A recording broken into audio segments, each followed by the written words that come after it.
Esquire's Professional Style, a personal resource to help you build an individual look that means business. You get buying guidance from the men whose business is buying for the country's most sophisticated retailers. An insider's guide to quality from the artisans who tailor clothes for America's leaders. From the cutting edge, the insights of the designers who shape an individual look. And with a special video essay taking a look at the big picture, the inimitable Dick Cavett. Oh, and I'm working with Richard Hart, the host of the show. But first, we'll hear from Philip Moffat, editor-in-chief of Esquire magazine. In his Park Avenue editorial offices, he tracks the taste of today's America. For many seasons, that's meant staying in step with men's style. When it was started in the 1930s, Esquire was a unique magazine because it's dedicated both to a man's mind and to his sense of style. Now, some 50 years later, the magazine is still the authority for the professional man on the subject of style, what it means to be well-dressed. Esquire's approach is not to tell a man what to wear. Instead, we show the range of possibilities which are appropriate in a professional environment. Be your own fashion arbiter, but use this tape as a personal resource so that you can have full knowledge of the options and opportunities for your style decisions.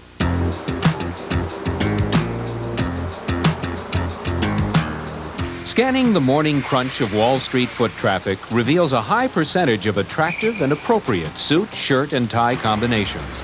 But within the sea of blue suits are the standouts, the men who understand themselves and make the proper style choices. How have these people elevated themselves into the realm of personal style? By concentrating on their clothing, by taking their clothes seriously enough to have fun with them. And that's the approach of this tape. First, we're going to cover the basics, total data on everything in your wardrobe from your collar to your shoes, and then the advanced subjects, packing for that road trip, total grooming, and advice from some men who've developed their own unique styles. I'm Richard Hart. We have a lot of ground to cover together, so let's get started.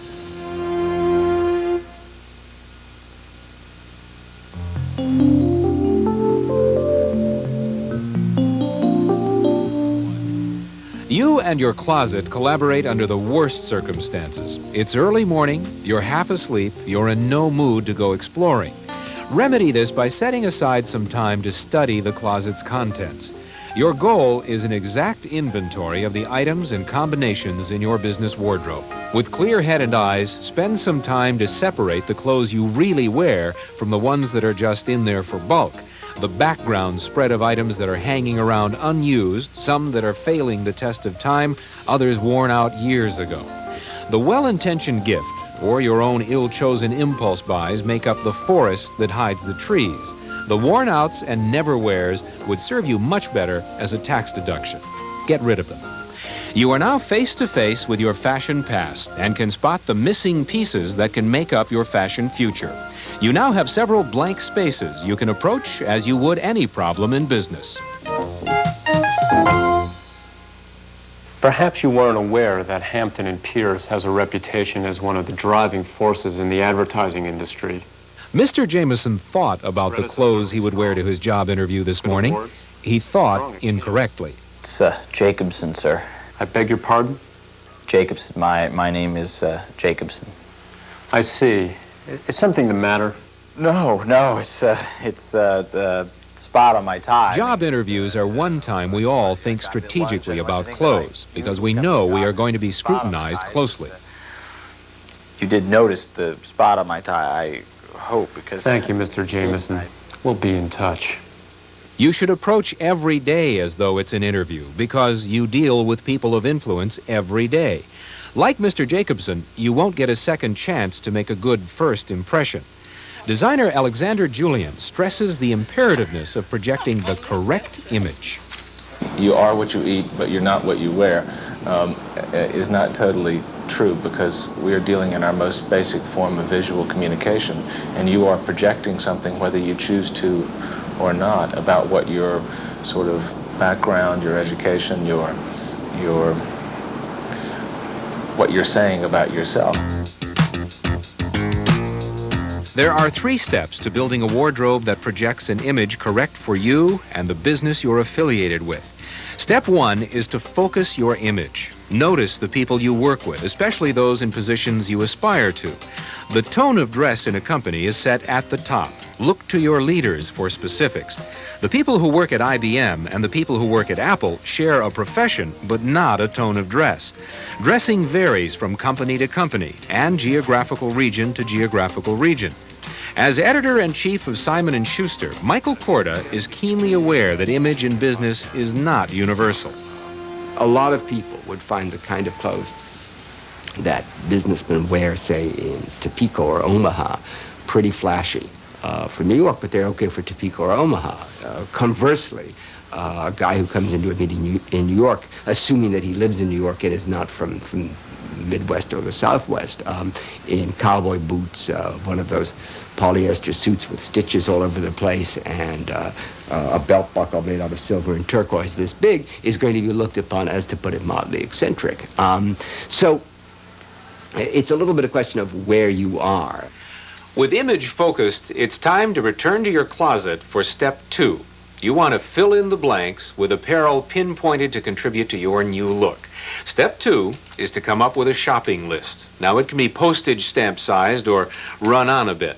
But step 3 is to compare this with this, the checkbook. Now, obviously, the longer the shopping list, the lower the bank balance.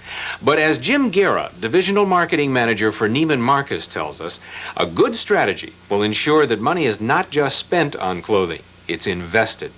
And a man really looks at his business clothing as investments. And if he buys a really finely tailored suit, he's going to pay a little more for it. But he's getting intrinsic value is there. And a man, if he's going to buy something like that, doesn't want to buy something that's going to be obsolete in a matter of months. So when we sell a man a suit, and we carry the finest suit made in this country is the Oxford suit. An Oxford suit today will retail over $900. So a man will come in and buy a $900 suit from us, but knowing full well that he can wear that suit for 3 or 4 years. Whether you invest $900 in a suit or $20 in a necktie, the wise shopper will align himself with salespeople who sell and advise. They should act as your personal consultant, helping process the information you've already given thought to. A good salesperson should ask you about your profession and personal likes and dislikes. He should be able to assist you in picking clothes that complement your height, weight, and complexion. If the salesperson isn't interested in helping you in this way, you shouldn't be interested in buying the store's goods.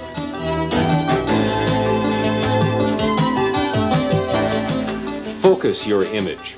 Build a shopping list based on your existing wardrobe and invest in quality clothing that serves your specific needs. You can find things that please you, but think conservatively. If you think of business as a club, your clothing is that secret handshake of recognition. A little thought can mean the difference between an unsuccessful encounter and a successful one. Mr. Jacobson, I sense you're going to have a real strong future here at Hampton and Pierce. Your resume is strong, nice long list of awards and accounts. I believe you're going to fit in really nicely with the rest of the team. Well, thank you, Mr. Klein, and I promise I'll always give you 100%, and then some.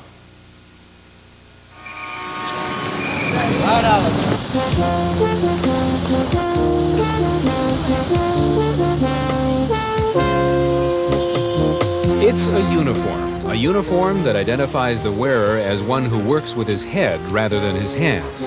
An actual descendant of the military uniform, the modern suit has many features left over from its battleground beginnings. The sleeve buttons originated to keep soldiers from wiping their noses on their coats. The lapel was once a tunic flap, and the rear vent permitted ease of movement when riding horses into combat. You may not charge on horseback, but you still go into battle each day. The uniform you wear can help you win the war. A suit is probably the most intimate purchase you can make. Sport coat, trouser, probably the most intimate thing you can do. I mean, certainly it's more intimate than your motor car or a painting you're going to hang on your wall. I mean, this is what you're going around in. Nick Hilton, president of Norman Hilton Clothes, is following the tradition of creating fine, conservative business clothing passed down in his family since the 1890s. Sporting a hairstyle from the 1890s is William Wilson. He's author of Esquire's style guide, Man at His Best. Wilson is a keen observer of the business uniform. I think the color is almost invariably navy blue with a dark gray a close second. I think the cut is more variable. I think what suit is considered the power suit depends largely on where you work, what part of the country, what industry, what your boss wears, what your clients wear, what your competition wears.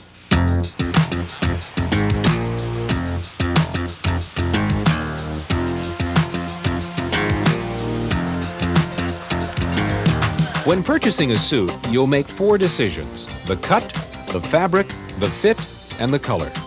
If you want a powerful, authoritative look, shop for dark blues and grays. Summer colors can be lighter. Tans and khakis are popular. Then there is brown, a controversial color in business suits ever since the 1950s, when Charles Revson was quoted as saying, "You know what else is brown?" Brown suits have never fared particularly well in the business world, but for the truly adventurous, there are ways to make it work. Tailor Frank Mariani explains. Well, my feeling on brown suits is that very few people can wear brown. Brown is a difficult color to wear. And the reason why it is a difficult color to wear is because a lot of men are sallow-complected. And for a sallow-complected man, he must either use a very, very light tan or very, very dark charcoal brown. A dark charcoal brown is good because it takes the place of a dark or a black suit. It'll go very dark at night. Frank could be considered an authority on brown suits. In addition to advising CEOs and film stars, he is tailor to the man who made the brown suit his own, Ronald Reagan.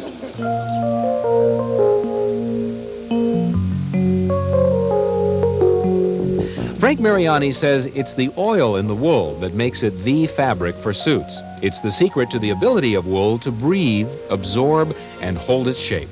You can take a fine piece of wool and crumple it in your hand and open your hand, and the whole thing will just kind of spring back into shape. Right?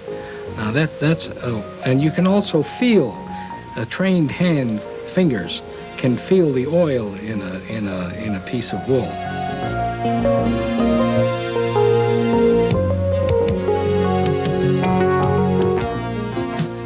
Look at the statements made in blue wool, all appropriate, yet all different. First, an elegant midnight cashmere, followed by a dignified worsted wool pinstripe, and more neutral worsted wool flannel. The same is true in gray. Shades and weaves of wool can differ dramatically.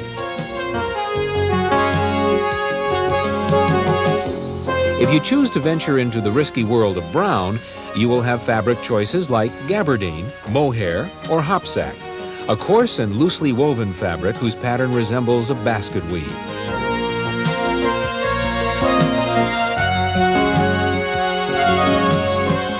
Patterns can project a specific image. Academic herringbone, old man Glen plaid, country squire houndstooth check. Dangerous if overdone, but conservatively chosen, they can add variety to your collection of suits.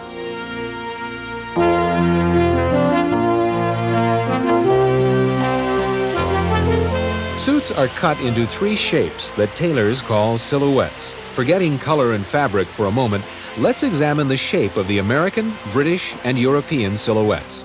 The American silhouette is cut with the broad-shouldered New World man in mind. Popular since its first appearance in the 50s, this collection of straight hanging lines is built for comfort.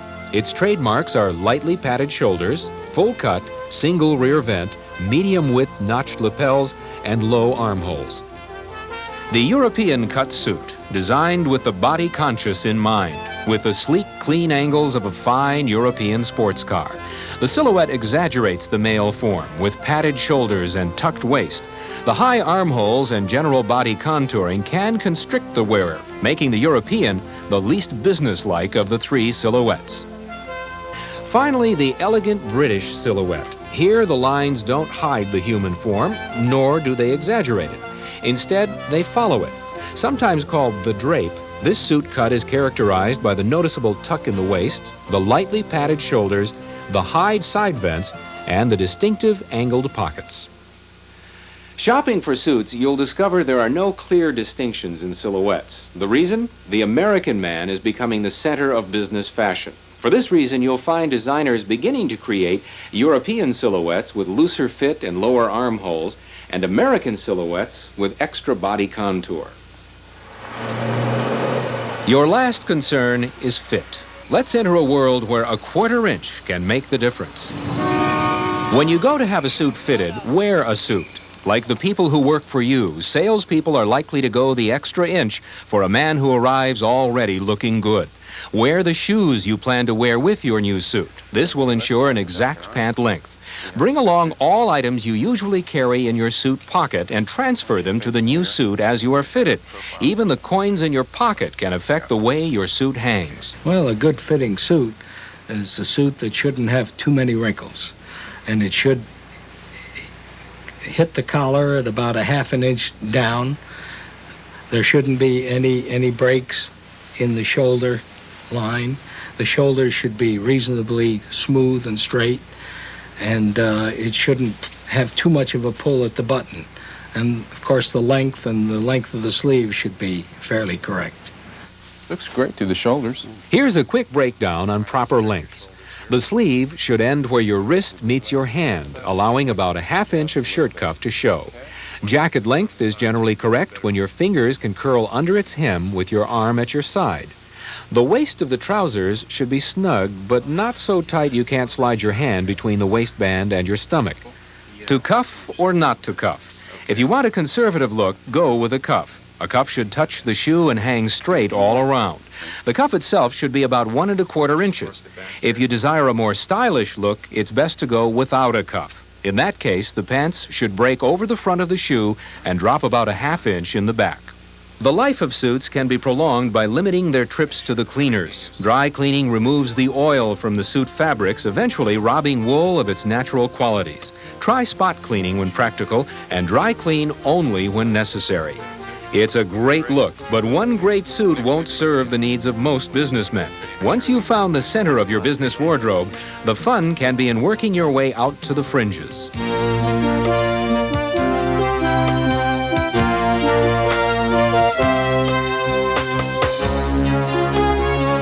How many suits should a man have? It seems to me that for a man working in an industry and in a company where suits are worn every day, 5 winter suits and 3 summer suits, assuming the existence of seasons where he is not too many. That's not to say he can't get by with 3 winter suits and 1 summer suit and a couple of blazers. Stick to the strategy discussed earlier. It's hard to appear well-dressed at work, even in the nicest suit, if in order to get it, you lost your shirt.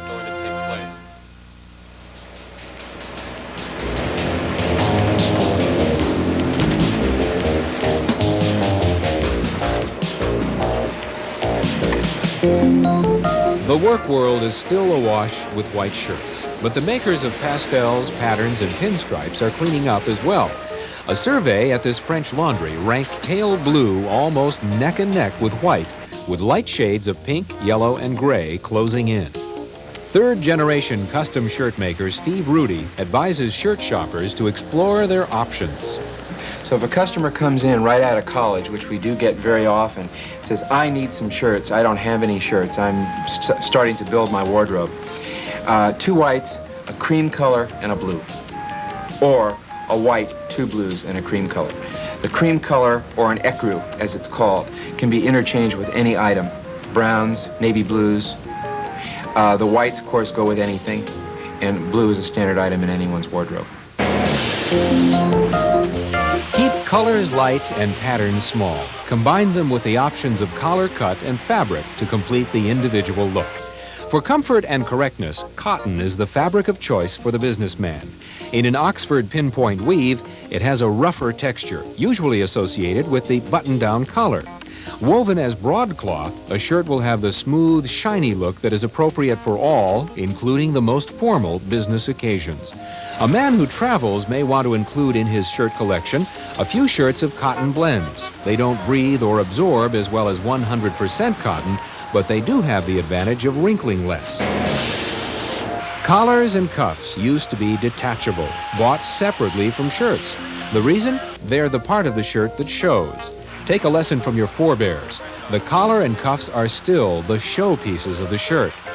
Cuffs vary little, although you do have the option of French cuffs and cuff links.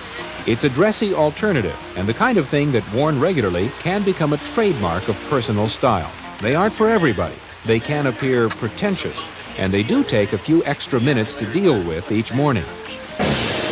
There are a multitude of variations on the basic collar style, most having to do with the length and spread of the collar points. A button-down collar is conservative, but not always appropriate for evening occasions. A widespread collar can make a narrow face look broader. A long collar can make a wide face look thinner. Try on a number of collar styles to determine what works for you. Don't let all the plastic and pins stop you.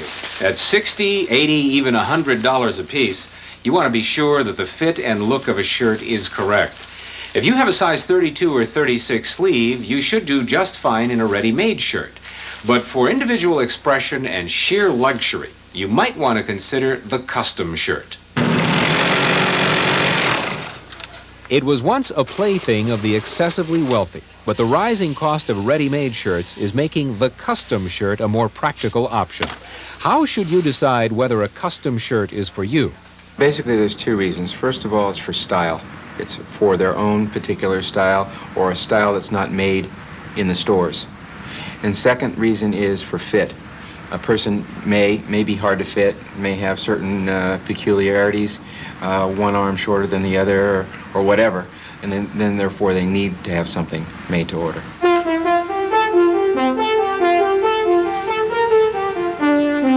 When budgeting for shirts, know that your first custom order is a minimum of 4. After the shirt maker has the measurements, additional shirts can be ordered singly or in any number. The cash outlay to start yourself in custom shirts may seem high, but they are the strategy of investment dressing exemplified. First of all, he's getting a very fine fabric, a fabric that is not found in a ready-made shirt. Most of the fabrics that we make are imported either from England, France, or Switzerland. And the cost of the fabric alone would equal the cost of a ready-made shirt, just for the fabric. So basically that's the main difference in price. And of course, anything made to order is always more expensive than something that you just go into a store and buy. Custom or ready-made, if you're spending a tidy sum on shirts, you want them to last. Hand stitching will survive more trips to the laundry than shirts assembled by machine. Pearl buttons will fare infinitely better than plastic under the tremendous pressure of 80 pounds per square inch. If you find yourself losing collar stays because you forget to remove them before the shirt goes off to the laundry, you can get yourself a strong reminder in the form of brass or silver collar stays.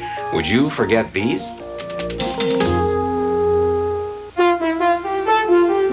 A tie makes a very definite statement for a man. You know, a tie is strictly an ornamentation. It serves no function in the way we dress, but it's a sort of a man's signature, and you can tell more by how a man thinks or his attitude toward dress by the kind of tie he wears. One expects a certain amount of sheen from a tie, at least in business. It suggests wealth, power, maybe even competence. It's fine for a college professor to wear a wool tie, a woven tie, but probably most businessmen are going to want a silk one. I think a tie really makes a statement. I mean, you see so many average bankers or Wall Street brokers wearing their blue suits or their gray suits, but they'll pop it with a bright yellow tie or something in a maroon tie and a pin dot or a Macclesfield. Ties are about the only really unanimously accepted avenue of self-expression, and is one of the reasons that I have so much fun designing neckties for men, because they're really, you can go to great lengths in terms of patterns and colors and putting things like that together. There are some ground rules. I think that a certain amount of bright color can be tolerated in ties, but it's more likely to quote, work, unquote, if the color is in the form of accents, of the small parts of the tie's design rather than the big one. I think that scale is important. If a pattern on a tie is too big, if it looks like something that your great aunt would use to upholster her love seat in, that's a problem.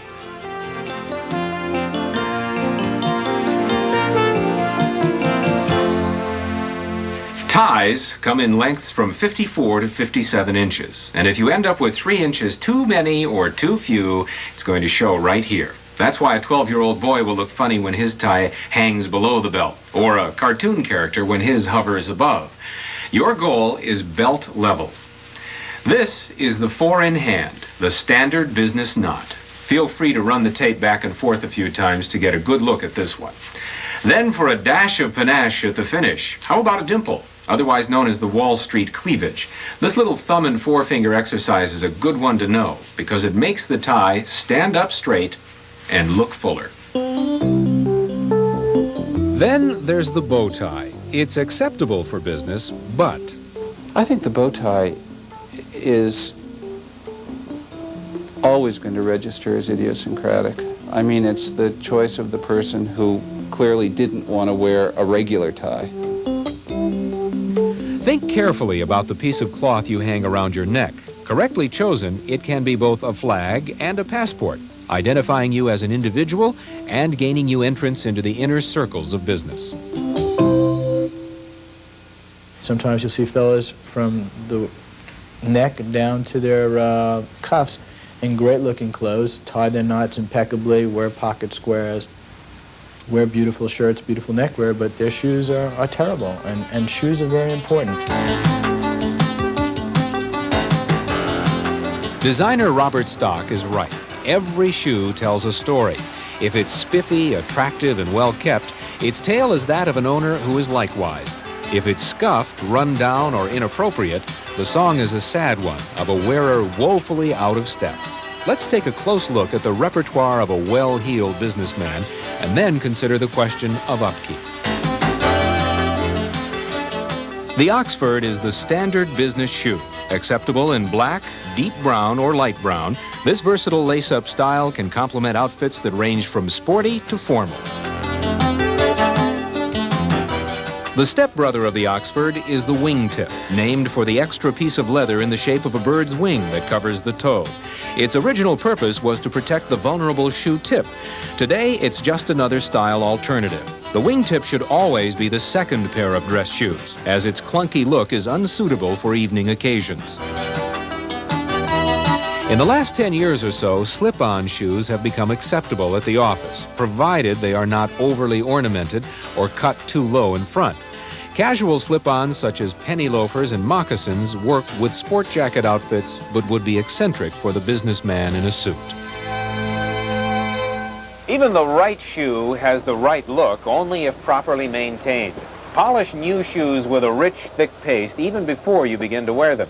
And get into the habit of regular inspections. Shoe trees are another must. Shoe trees will prevent moisture from curling shoes up.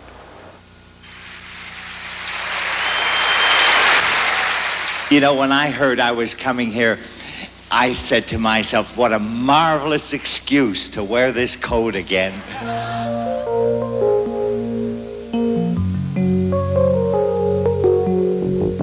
Accessories add personality, but unless you're the mayor of Las Vegas, you'll want to choose them conservatively. A colorful pocket square can complement your tie, but should never match it. Braces have made a comeback and can be one of your flashiest items, as they tend to hide under your coat. A collar pin can offer a touch of elegance, providing the wearer looks good in a high, close collar. Cufflinks and French cuffs are another alternative, but should be kept simple. In fact, the guide word to all accessories is simplicity. Here are 4 ways to let others know who you are using just one 12-inch square of linen. This is the square fold, just about a ½ inch out of the pocket, the no-nonsense approach. You might want to try this going in to ask for a raise.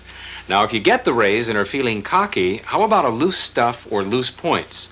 Neither of these looks is actually a fold at all. The loose stuff is the center of the handkerchief, put into the pocket with just about an inch showing. The opposite is the points. Once again, not actually a fold at all. Loosely stuffed into the pocket with about an inch showing. Now, if you're the one giving the raises, you might be a candidate for the sharp points fold. To do this, fold the handkerchief diagonally, but leave a little space between the points. Bring the 2 corners together, and you have 4 sharp points jauntily jutting from your pocket.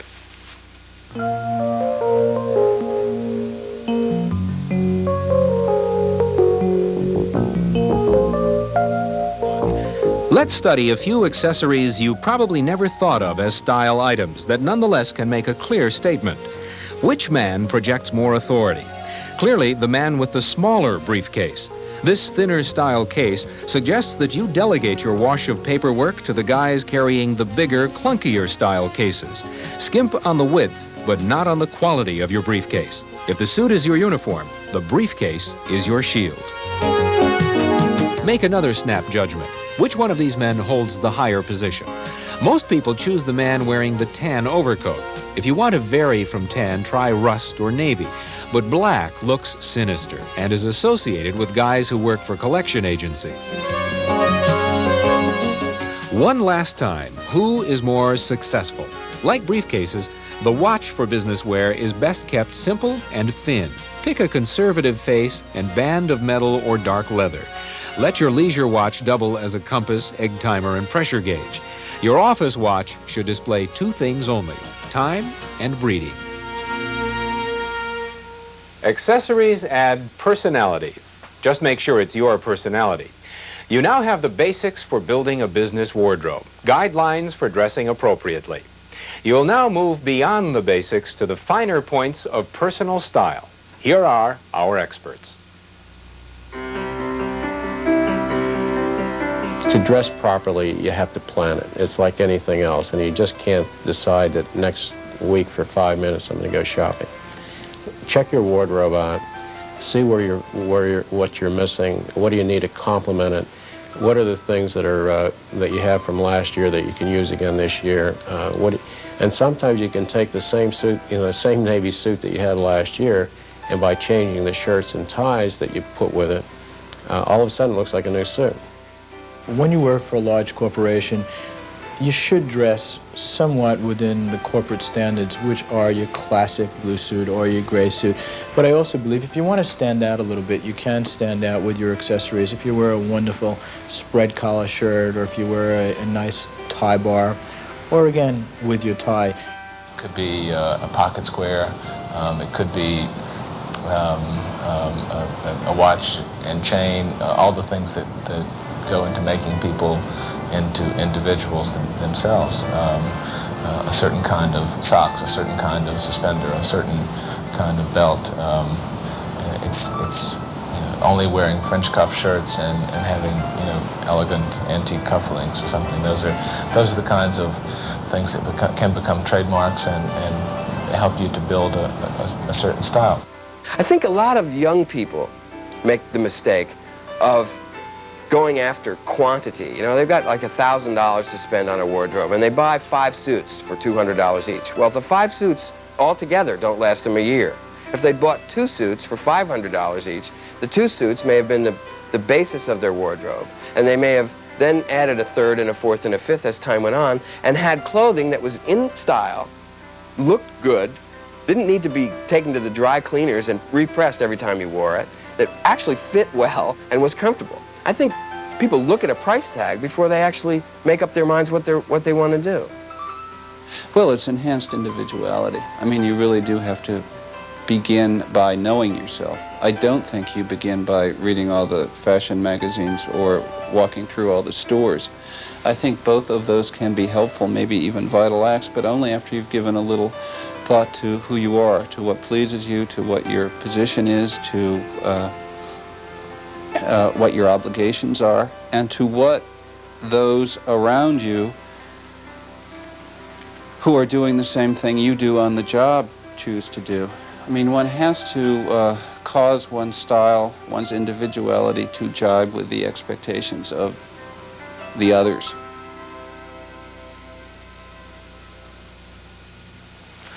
Welcome to what we call our video essay. Let's take a moment from the details of professional style for a fun look at the big picture. The man with the most successful personal style is often the one with a good perspective on the whole subject. And one of these men is that wry observer of human nature, our video essayist, Dick Cavett. I thought I'd try this out. I haven't worn one of these since I was a teenage magician, 15 years old. I wore my last bow tie. What do you think? Any rabbits you want pulled? Anyway, we have talked about clothes as a business uniform, as simple protection from the elements, and as a means of personal expression. And certainly style includes all of that. But I think on some level, what we're really talking about is clothes as costume. In the same way that an actor puts on a particular costume to help him portray a character, we select our clothes to help us project our own best image of ourselves. Now, actors take the effect of each item in their costume very seriously. It helps put them in the role. Sometimes the costume can lend almost as loud a message to the audience as the dialogue. And of course, it's the same way in real life. Whether we plan it or not, we're often cast by our clothes. Subliminally, our everyday clothes do the same thing that stage costumes do. They communicate character. I'll overnight to the coast, and then I'm skying to Gotham to take a conference. I'm just in town here to buy some seed potatoes. My father buys polo ponies. Mother owns Connecticut. Of course, every scene has its quota of dress extras. And then there are the standouts, the man whose clothes say, "Life is a ball. Just let me at the next challenge." Now, we're concerned about style because it says so much about us, even before we say anything. And through clothes, we're learning how to better say just who we are. There's another thing that we can learn from the acting profession. Clothes don't just have an outward effect. They can have an inward one, too. And many of the finest actors build their characters from the outside in. That is, once they put on the right costume, they find it easier to become the character. And we're probably a little like that in real life. If you put on clothes that project stylish confidence, you'll find that you actually tend to become that person. That's probably the bottom line on style. When you know you look good, you grow into the part.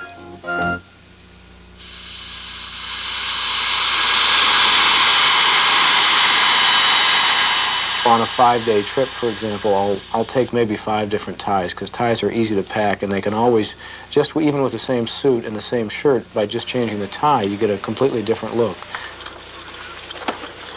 Leon Rosen is National Merchandising Manager for the Isuzu Motors Corporation. His job takes him all over the world. He can count on being away from home at least 1 week each month. He's on the move so much that he's taking to flying himself and colleagues in the company jet. In all his travels, Leon has perfected the science of traveling light.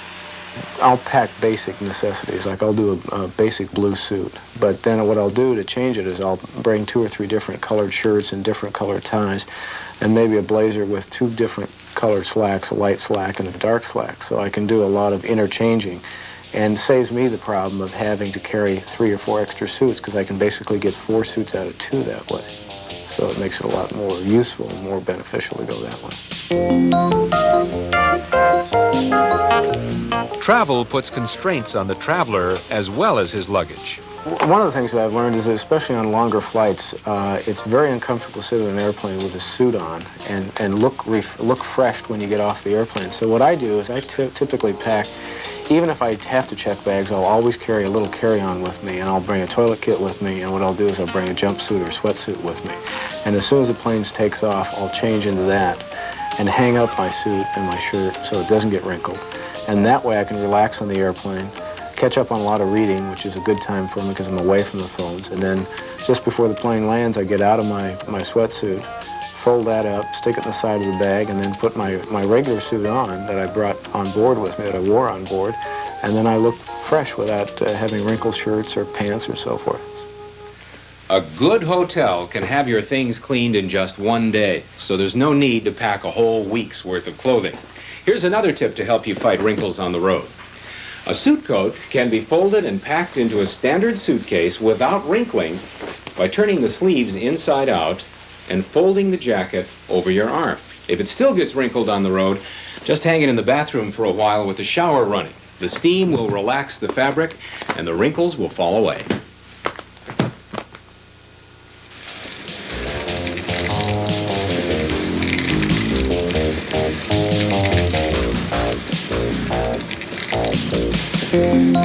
Today's executive knows that attention to the body is as important as attention to the clothes that cover it. 3 days a week at the gym can build a sturdy, attractive, living hanger for the clothes when they are out of the closet. But how much dedication is left for the face, hair, and hands?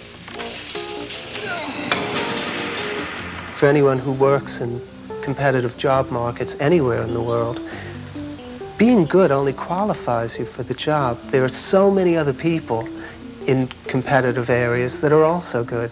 So you also, on top of being good, want to be reliable, you want to be pleasant, you want to be easy to get along with, and you want to look smart. Avram, New York art director for Vidal Sassoon Salons, will be working with television producer Richard Neal, who is looking for a new style to play down the problem of thinning hair. Rob Cronman, account executive for J. Walter Thompson, admits that for a man in the business of image, he has given little thought to his own. Today, he's thinking about his hair seriously for the first time, guided by Vidal Sassoon hairstylist Gail Getz. It's probably the first thing that people look at because it frames your face. It's where your eyes would go to a person first. You look at their face and you look at the hair that surrounds it. Okay, what kind of business are you in, first of all? I'm in the advertising business, but on the account management side. Okay, so does this mean that we can be a little bit stronger in our fashion, or we have to be a little bit more on the conservative side? A little bit more on the conservative side, working Your visit to a hairstylist should always begin with a consultation. It's at this point they can determine your needs. They can determine what your hair will or will not do. But the more information you can offer about your profession, your likes and dislikes, the better the result will be. I don't think that men generally are intimidated by hairstylists, but I don't know that they necessarily know how to bring the best out of that situation. They tend to just come in and say, look, it drives me crazy when it's over my ear. And then that's the end of the discussion, and they start talking about the game. I think the thing is to say, look, I'm in the gym 3 times a week. I have a certain corporate image I have to project, but I like my hair long. What can I do?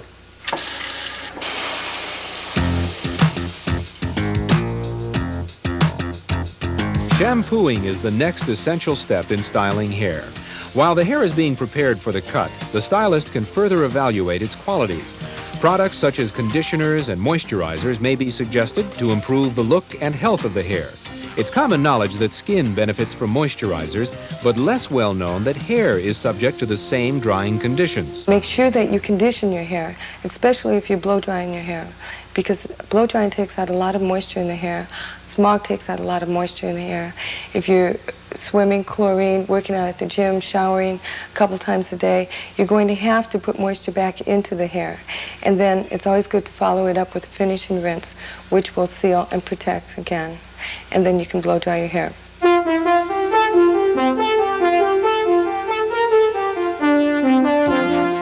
Rob has always sported a shaggy, unkempt look because he didn't understand the basics and he thought that a stylish haircut would require a lot of upkeep and cut into his busy schedule. Knowing this, Gail is creating an easy-to-maintain style. Rob's fine hair is brushed straight back and gel is used to keep his hair styled and in place. By following Gail's brushing and blow-drying instructions, Rob will be able to put his hair in place in a very short time. Taking into account Richard's interest in playing down his thinning hair, Abram is balancing the thick areas with the thin. Many balding men overcompensate with the hair they still have by keeping it too long, which only points up where the hair is not. Abram uses styling mousse to give Richard's hair a fuller, more even look. Abram suggests as preventive medicine towel drying instead of blow drying. This technique is gentler on weak roots and massages the scalp without drying it out. Plastic brushes are also recommended over nylon ones because nylon bristles cut and fray the hair. In both cases, communication between client and stylist has been the key to sculpting a successful cut. One thing we tend to overlook when we're trying to decide what we should wear is our profile.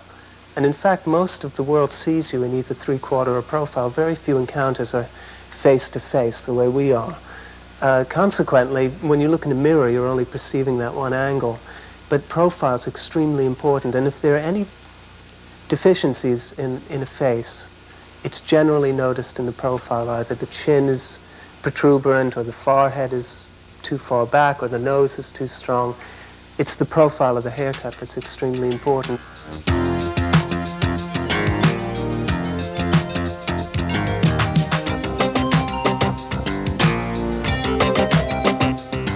Well, I'd given some thought to my hair, but I really hadn't considered it as much as I will now. I now know that it's important to take care of it more. It makes me feel a lot more confident in my appearance. I think they did a really excellent job. I feel very comfortable with it, and I like the idea of it being really easy to maintain, too.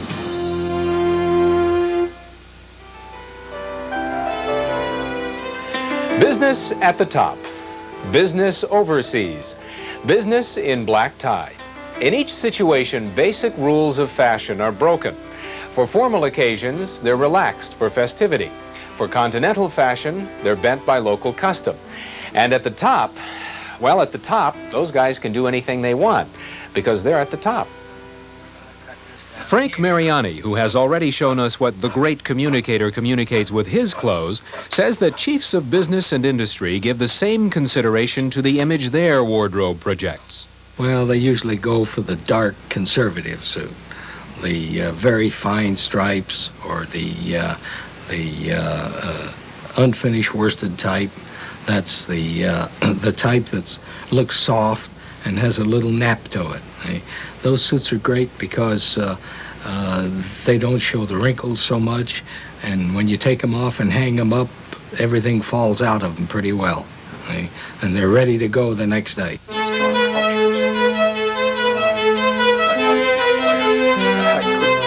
Other executives choose to dress with more individuality because they can.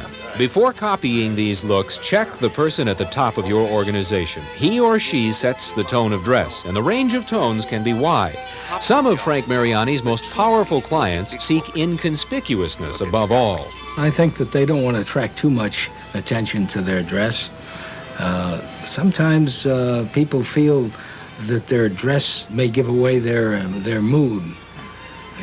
And if a man is dressed plain and simple, why, he's there for business, and he doesn't want to attract anybody's attention to the way he's presenting himself.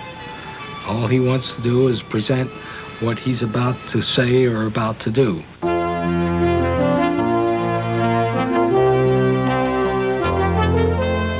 The business uniform varies around the world, so top executives often look to their neighbors for variations they can incorporate into their own wardrobe. In Europe, home of many of the top fabric mills, exotic weaves and materials are commonplace at the office. John Weiser is owner of New York's Charivari stores, a collection of fashion-forward boutiques for men. He notes that in addition to fabrics, style for the European businessman is a matter of breeding, culture, and region. In Italy, obviously, fashion is a very important part of their life. It's like it's like food, it's like music, it's like art. Italian men learn about clothes and fashion from a very early age, and they care about it a lot. In France, it's almost the opposite. They couldn't care less. They're very conservative in France. In Japan as well.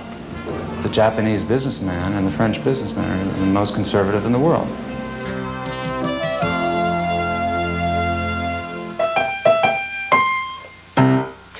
Not great, but it's my personal style. Does personal style have a role in the black tie world of formal wear? You bet it does. Suit cuts, lapels, collar styles, vests, cummerbunds, and ties are all variables that can make you stand out.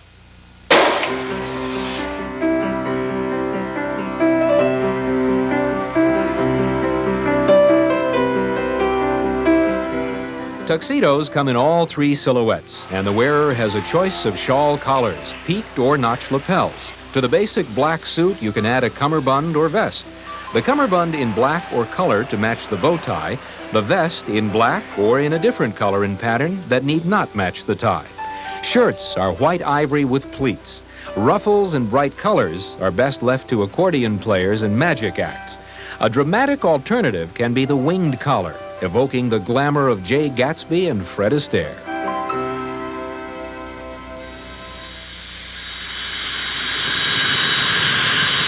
Professional style can be a valuable companion as you travel through the business world. For final validation, let's make one more landing into the work world of everyday style. Let's meet two businessmen like yourself who've discovered that paying attention to wardrobe can be a ticket to the top.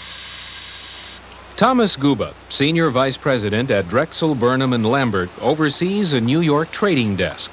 Like his apartment, his car, or his scotch, his clothes are chosen with a statement in mind. I think being tastefully dressed is important, particularly in business. I think it provides some semblance of aura and provides a reflection of how successful you may actually be. Ron Lorenzen, Director of Marketing for Group W Broadcasting's San Francisco station KPIX, has found that correct fashion choices definitely can make a difference of dollars and cents.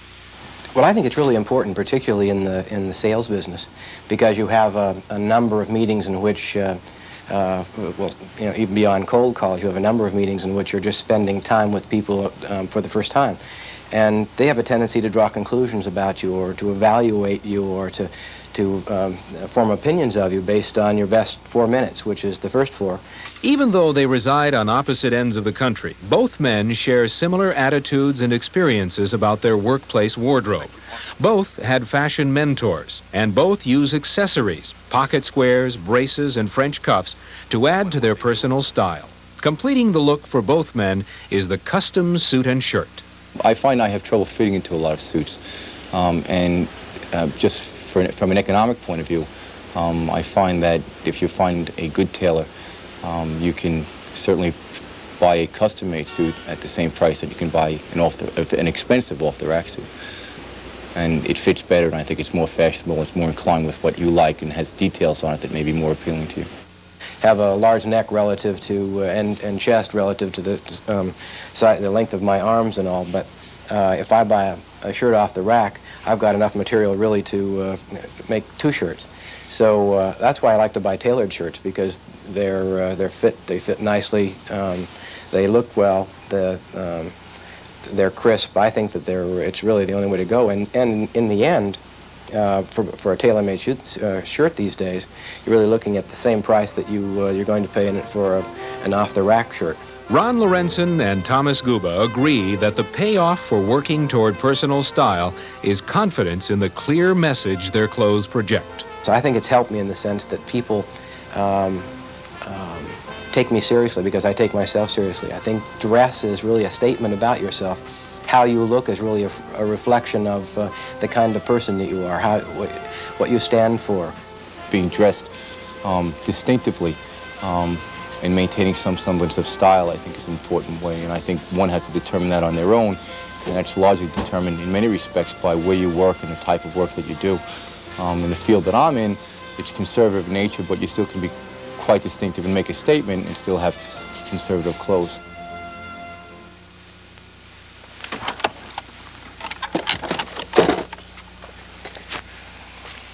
Ron Lorenzen and Thomas Guba have invested time, money, and thought into professional style.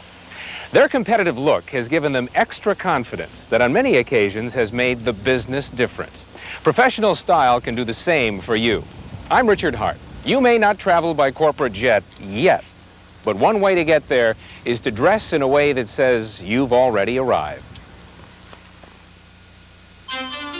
Welcome to our Professional Style Resource Center, a bank rich with ideas for developing your personal style. We can guide you further as you build your business wardrobe by recommending the following books. The Consumer Guide to Menswear. Here's further information on getting the best value for your shopping dollars. The New York Times Practical Traveler. Everything the man on the go needs to know, from packing a suitcase to coping with foreign currency. How a Man Ages, Esquire's invaluable resource for caring for the body as you grow older. Leah Shore's Skincare Guide for Men, a complete maintenance program to protect and nourish skin. Man at His Best, the Esquire Guide to Style, covers the entire range of business and casual dressing with more than 200 illustrations to guide you. Esquire Magazine's Classics column. Count on Esquire for timely fashion updates in this regular monthly feature.